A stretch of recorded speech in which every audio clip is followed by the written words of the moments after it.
ನಮಸ್ಕಾರ ಎಲ್ಲರಿಗೂ. ಮೊನ್ನೆ ನಾನೊಂದು ವಿಡಿಯೋ ಮಾಡಿದ್ದೆ. CBSE ಮತ್ತು ಸ್ಟೇಟ್ ಮ್ಯಾಥ್ಸ್ ಸಿಲೆಬಸಲ್ಲಿ ಯಾವುದೇ ರೀತಿ ಡಿಫ್ರೆನ್ಸ್ ಇರೋದಿಲ್ಲ, ಎಲ್ಲ ಒಂದೇ ಸೇಮ್ ಇರುತ್ತೆ ಅಂತೇಳಿ. ಅದೇ ರೀತಿ ಈಗ 10th standard science text book ಅಂತ ತೊಗೊಂಡಿದ್ದೀನಿ. ಅದರಲ್ಲೂ ಸಹ ಎಲ್ಲ ಸೇಮ್ ಇರುತ್ತೆ. ಏನು ಇದು ಪಾರ್ಟ್ 1 ಪಾರ್ಟ್ 2 ಅಂತ ಇರುತ್ತೆ.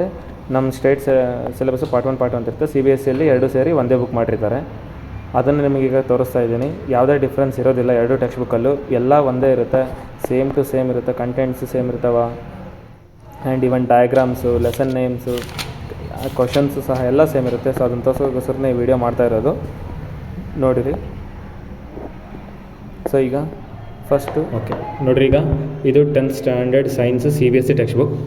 ಆ್ಯಂಡ್ ಇದರಲ್ಲಿ ಪಾರ್ಟ್ 1 ಆ್ಯಂಡ್ ಪಾರ್ಟ್ 2 ಎರಡೂ ಇರುತ್ತೆ. ಆ್ಯಂಡ್ ಇದು ನಮ್ಮ ಸ್ಟೇಟ್ ಗೌರ್ಮೆಂಟ್ದು part 1 and part 2 book. Total ಇರೋದು 13 ಲೆಸನ್ಸು. ಆ 13 ಲೆಸನ್ಸ್ನ 6+7 ಅಂತ ಡಿವೈಡ್ ಮಾಡಿರ್ತಾರೆ. ಇದರಲ್ಲಿ ಟೋಟಲ್ ಓವರಾಲ್ 13 ಲೆಸನ್ಸ್ ಒಂದೇ ಬುಕ್ಕಲ್ಲಿರುತ್ತೆ. ಈಗ ನೋಡಿ, ಪೇಜ್ ಟು ಪೇಜ್ ನೋಡ್ತಾ ಹೋಗೋಣ. So first text book first page same ಇದೆ, ಏನೂ ಚೇಂಜಸ್ ಇಲ್ಲ. ಪ್ರತಿಯೊಂದು ಸಹ ಸೇಮ್ ಟು ಸೇಮ್ ಇರ್ತವೆ. ಆ್ಯಂಡ್ ನೆಕ್ಸ್ಟು ಕಂಟೆಂಟ್ಸಿಗೆ ಬರೋದಾದರೆ ಸೇಮ್.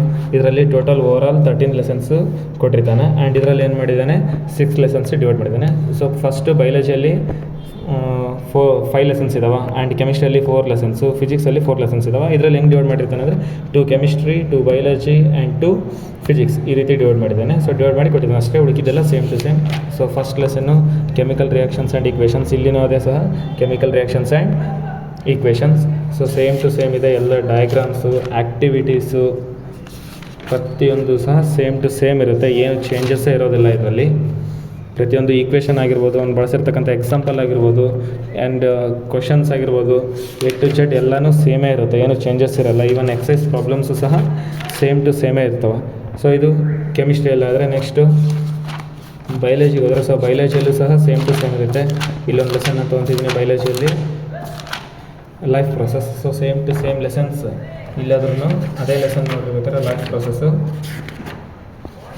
ಸೊ ಇಲ್ಲಿನೂ ಲೈಫ್ ಪ್ರೊಸೆಸ್, ಸೊ ಇಲ್ಲಿನೂ life process. Same word to word, page to page ಎಲ್ಲ ಸೇಮ್ ಟು ಸೇಮ್ ಇರುತ್ತೆ. ಡಯಾಗ್ರಾಮ್ಸ್ ಆಗಿರ್ಬೋದು, ಕಂಟೆಂಟ್ಸು, ಕ್ವಶನ್ಸು, ಸೊ ಸೇಮ್ ಇರುತ್ತೆ, ಏನು ಚೇಂಜಸ್ ಏನೂ ಇರೋಲ್ಲ ಸ್ಟೇಟು ಮತ್ತು CBSEಯಲ್ಲಿ. Each word to word same ಕೊಟ್ಟಿರ್ತಾನೆ. ಸೊ ಇದು ಬಯಾಲಜಿ ಆಯಿತು. ಇದೇ ರೀತಿ ಫಿಸಿಕ್ಸಲ್ಲೂ ಸಹ ಸೇಮ್ ಟು ಸೇಮ್ ಇರುತ್ತೆ, ಏನು ಚೇಂಜಸ್ ಏನೂ ಇರೋದೇ ಇಲ್ಲ. ಸೊ ಇದು next lesson control and coordination ಅಂತೇಳಿ. ಸೊ ಈ ಫಿಸಿಕ್ಸು ಫಸ್ಟ್ ಲೆಸನಲ್ಲಿ ಬಂದಿದ್ದೀನಿ, ಎಲೆಕ್ಟ್ರಿಸಿಟಿ. ಇಲ್ಲಾದರೂ ಫಿಸಿಕ್ಸು ಫಸ್ಟ್ ಲೆಸನ್ ಎಲೆಕ್ಟ್ರಿಸಿಟಿನೇ ಇರೋದು. ಸೊ ಇಲ್ಲಾದರೂ same to same lesson number 11 electricity. So ಫಿಸಿಕ್ಸಲ್ಲೂ ಸಹ ಸೇಮ್ ಟು ಸೇಮ್ ಇರುತ್ತದೆ, ಏನೂ ಚೇಂಜಸ್ ಇರೋಲ್ಲ. ಫಿಸಿಕ್ಸು, ಕೆಮಿಸ್ಟ್ರಿ, ಬಯಾಲಜಿ ಮೂರು ಪಾರ್ಟ್ಸ್ಗಳು ಸಹ ಸೇಮ್ ಇರ್ತವೆ. Same lessons, same contents and same ಕ್ವಶನ್ಸೇ ಇರ್ತವೆ. ಅದು ಬಿಟ್ಟು ಮತ್ತೆ ಬೇರೆ ಏನೂ ಇರೋದಿಲ್ಲ. CBSE ಮತ್ತು ಸೈನ್ಸು ಸ್ಟೇಟ್ ಸೈನ್ಸ್ ಸಿಲೆಬಸ್ಸಲ್ಲಿ. CBSE and state science syllabus ಎರಡೂ ಸೇಮ್, ಒಂದೇ, ಯಾವುದೇ ಡಿಫ್ರೆನ್ಸ್ ಇರೋದಿಲ್ಲ. ಧನ್ಯವಾದಗಳು.